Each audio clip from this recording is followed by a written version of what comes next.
This Sunday of Hoops brings you Game 1 of the Eastern Semis. Trae Young took a bow in New York, looking for an encore in Philly. And don't forget, we also have a Game 7 following it. A lot to talk about as we count you down. Another iconic playoff performance from Leonard. I did not want to go home. And appropriately, we'll have a classic Game 7 on Sunday in L.A. We have to get a win. That's our mindset. We got to do what it takes to get a win. It's on us. And it was on Kawhi Leonard to force one last game against the Mavericks. What does the Claw have to do to end the Clippers' Game 7 woes? But Luka Doncic is looking to add to his legend. Could this winner-take-all game transform Luka from talented to generational? Plus, Trae Young and the Hawks are looking to upset the top-seeded Sixers. Coming up next on NBA Countdown. Luka Magic! A masterpiece from Kawhi Leonard. I feel like I've worked my whole life for this moment, playing the playoffs and the biggest stage. Trae Young with a miraculous shot. And Simmons with the slam. Game 7, it doesn't matter where you are. I mean, it's about as good as you get at this time of the year.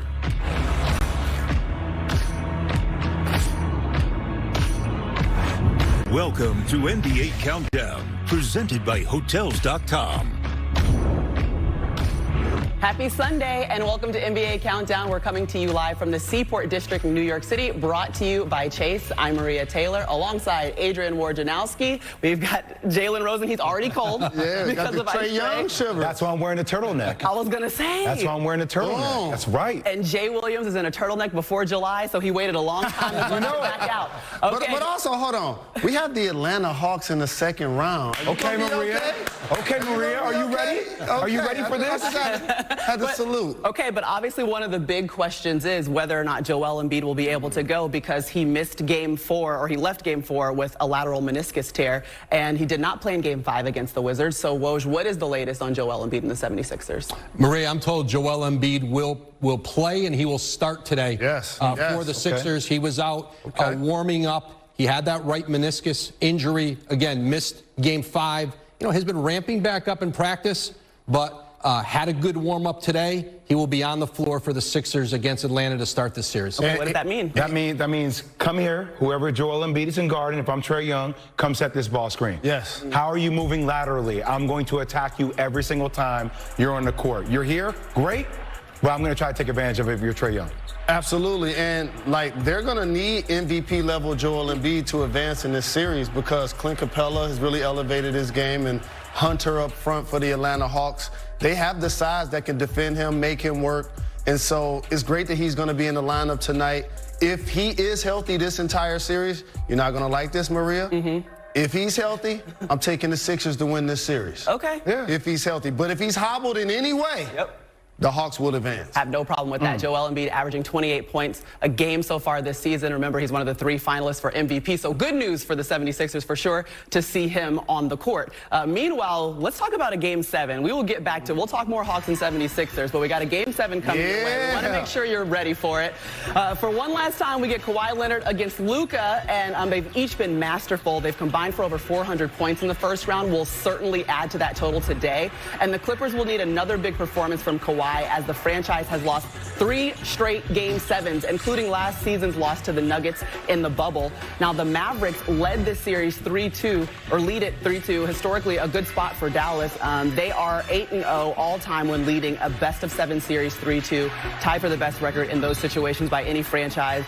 But just so you guys know, every single time this game has been played so far in this series, the road team has gone on to win.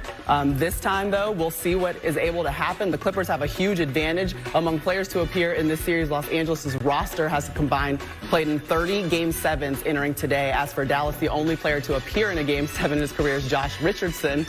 But you know, we've got some experience in Game 7s here on our set. So explain what it means when you say Game 7. Everyone knows elimination, your back's against the rope no matter what. One team walks out, but you've lived it. I was a young pup. I was like, think of Michael Jordan. Oh, my God. And then when you look back at it at the last dance, it's like, man, we was up 15, and we had a chance to beat them and eliminate them. We could have upset the apple cart of the legacy conversation. But for Kawhi Leonard, a seasoned champion, you know what he reminded us in the previous game? That he's probably the best two-way player in the NBA. Because he slowed down Luka defensively. And he made shots in every phase offensively. And it wasn't just him launching threes. It was like playing mid-range, crossover, between the legs, behind the back, tip dunks, reverse dunks. Like, Kawhi was focused, and now these Clippers have an opportunity, I think, because of his performance in the previous game, to not advance. Jay, you love whole songs, right? Mm-hmm. Thank God for granting me this moment of clarity, this moment of honesty. The world will feel Luka's truth.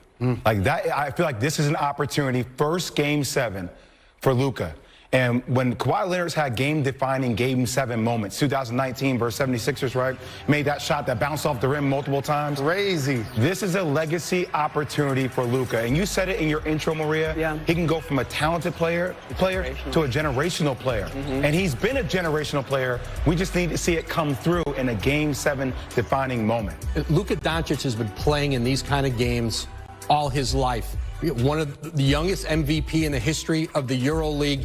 He has played international competitions, EuroLeague championships. This is not a normal 22-year-old player in a Game 7. He has spent his life in them. All right, who you got? Real quick. I'm going Clippers because the Mavs have two players that have shown me they can score at least 20. That's Luka and Tim Hardaway Jr. Where's Porzingis? Is he still a max player? That's a great question. Like Rick Carlisle has to go to the podium and defend him not being aggressive. Like, you don't have to run plays for a 7'3" guy. He can get it off the board. He can get duck-ins. He can block shots. And so because his productivity has been lackluster, I have to take the Clippers. Do you imagine your coach for the price that you get paid says you're just a floor spacer? I mean, that's a... But I hope that can motivate Kristaps Porzingis. Now, it seems like everything's going in the direction of the Clippers. I just can't go. I can't go against the Mavs right now. I can't do it. They've won every game in L.A. L.A. feels more like it's a home court than playing back in Dallas. Well, meanwhile, he picked the Mavericks after Game 1. He's sticking with it and moving forward with it. I actually expected that. Yes. Can we go back in time a little bit? We got a flashback for you. Yeah, 20 years ago. On today, this happened. You guys remember it? AI steps over Ty Lue after dropping the bucket. Look down. AI, you nasty boy, you nasty. And by the way, the behind-the-leg crossover. See, people wasn't really doing that in the league yet. That's what caught Ty Lue off balance. That's why he fell, and AI knocked that thing down. They're trying to guard AI, too. He's only about a $180, $185, soaking wet. You could barely touch him anyway. Well, now Ty Lue is safe and sound coaching for the Clippers. Okay, he doesn't want to get stepped over by Luka, but meanwhile, the first game we have coming your way, we got the 76ers, and we've got the Hawks, and we've got Ben Simmons, who is happy to have Joel Embiid. Got to get to the line, Jay Will, and knock down his free throws. That's going to be a key in this series. Also, how he guards Trae Young, how they guard that ball screen action will be pivotal between him and Matisse Thybulle. All right, basketball fans, let's talk about it. You can play free for over $250,000, but first, Trae Young wasn't looking for the likes in New York. No. But he did turn into ice-cold Trae and take a bow, and he's going to try to do the same thing against Philly.